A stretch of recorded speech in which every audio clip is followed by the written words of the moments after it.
Just a real quick video here. If you haven't seen the big study I did debunking Ken Hovind's book right here, I get into more detail on this, but a lot of people say that the post-trib pre-wrath rapture is the historic position of the church. Well, I'm actually going to show you the man who basically founded this philosophy of a post-trib pre-wrath rapture, and it's this book right here, Marvin Rosenthal, The Pre-Wrath Rapture of the Church. Okay, this is the oldest one in print that's out there on this specific subject.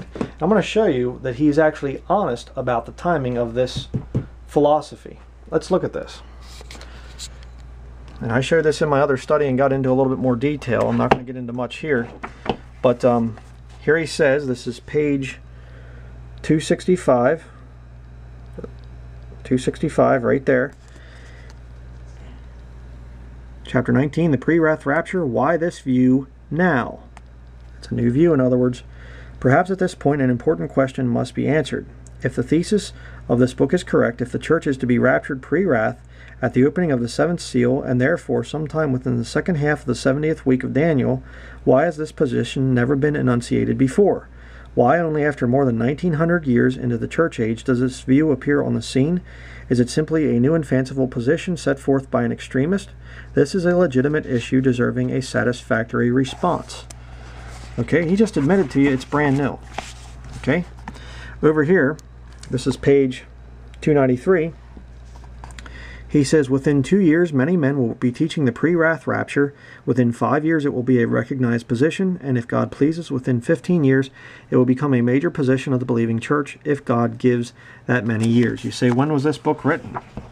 Certainly before 1830, you know, because that's when the pre-trib rapture started, blah, blah, blah. Yeah, sure.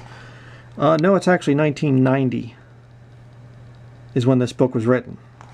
And let me show you an even newer book right here, written by a real nut, and I'm going to be definitely debunking this nonsense. 1996. Ooh, that's very, very new. But this is the historic position of the church, the historic position right there. And of course, you know, this dimwit here says that, you know, Christians are here for the entire Daniel 70th week, even though the Bible plainly says it's for Israel, back in Daniel chapter 9. So this knucklehead says, oh, we're going to be here for it. And then the Jews go into the millennial kingdom, and that's when God's wrath comes down on them. So Jesus rules for 997 years, not 1,000 years, like the Bible says in Revelation chapter 20. But, you know, who cares about details, right? And this guy over here says, no, the church is here for the first part, and then gets raptured out halfway through the thing. You know, a bunch of nonsense. But you see, this is the foundation of it. And this is the philosophy that's messed up a very fine man of God, Ken Hovind. All right? Very, very, very disgusting, very sickening that these guys are coming out just here in these, I mean, you know, 1990s. And they're saying, we have the historic position of the church. Well, the Catholic Church, yes, they do. That is true.